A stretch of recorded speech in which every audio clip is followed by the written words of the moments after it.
जैसा बोओगे वैसा काटोगे। बहुत समय पहले की बात है। एक गांव के पास 3 चोर रहते थे, रतन, मोहन और कालू। तीनों बचपन से ही गलत संगत में पड़ गए थे और मेहनत से कमाई करने की बजाय चोरी डकैती से अपना पेट भरते थे। वे अक्सर रात के अंधेरे में गांवों और कस्बों में घूमते और मौका पाकर किसी अमीर के घर से संपत्ति चुरा लेते। एक दिन उन्होंने सुना कि गांव के मालदार व्यापारी ने बहुत धन कमाया है और उसने घर में सोने चांदी के गहने और सिक्के रखे हैं। ये सुनते ही तीनों की आंखों में लालच चमक उठा। रात ढलते ही वे अपने औजार लेकर व्यापारी के घर पहुंच गए।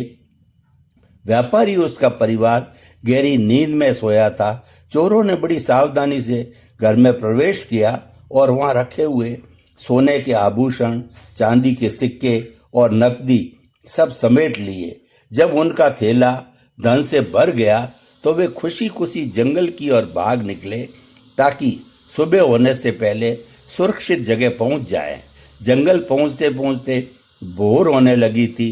तीनों थक चुके थे और भूख से बेहाल थे। रतन ने कहा, भाइयों, अब थोड़ा कुछ खा लिया जाए, तभी आगे की योजना बनाएंगे। इस पर मोहन बोला, सही कहा, यहाँ आसपास कोई गांव होगा, वहीं से खाने का इंतजाम किया जा सकता है।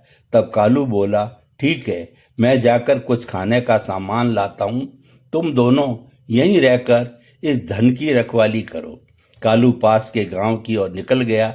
चलते चलते उसके मन में लालच बढ़ता गया।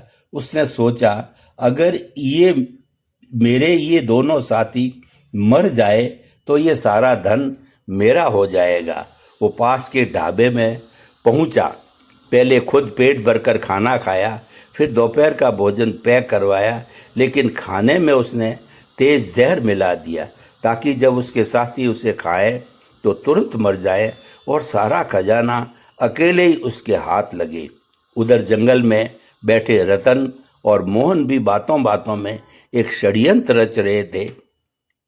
रतन ने धीरे से कहा, सुनो मोहन, जब कालू वापस आएगा तो क्यों न उसे ही खत्म कर दे, तब ये सारा धन हम दोनों बांट लेंगे।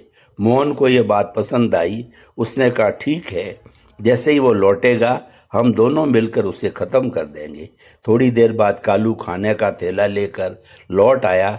वो मुस्कुरा रहा था, मन ही मन सोच रहा था, थोड़ी देर में ये दोनों मर जाएंगे और सारा सोना मेरा होगा। मगर किसे पता था कि नियति ने उसके लिए कुछ और ही तय किया है। जैसे ही कालू पास पहुंचा, रतन और मोहन ने उस पर झपटा मारा। उसने बचने की कोशिश की, पर दोनों ने मिलकर उसकी हत्या कर दी। फिर वे दोनों हंसने लगे, अब ये सब धन हमारा है। हत्या के बाद उन्होंने कहा, अब चलो खाना खा लेते हैं, फिर धन बांट लेंगे। वे दोनों उसी भोजन पर टूट पड़े जिसमें कालू ने जहर मिलाया था। कुछ ही देर में दोनों को उल्टियाँ आने लगी, शरीर ऐंठने लगा और वे तड़प तड़प कर वहीं प्राण दे बैठे। सुबह जब गांव के कुछ लोग जंगल की ओर गए तो उन्होंने देखा तीनों चोर मरे पड़े हैं और उनके पास एक थैला भरा हुआ धन रखा है। लोगों ने यह दृश्य देखा और आपस में कहने लगे, देखो, जैसा कर्म वैसा फल। जिसने बुराई बोई उसे बुराई ही काटनी पड़ी।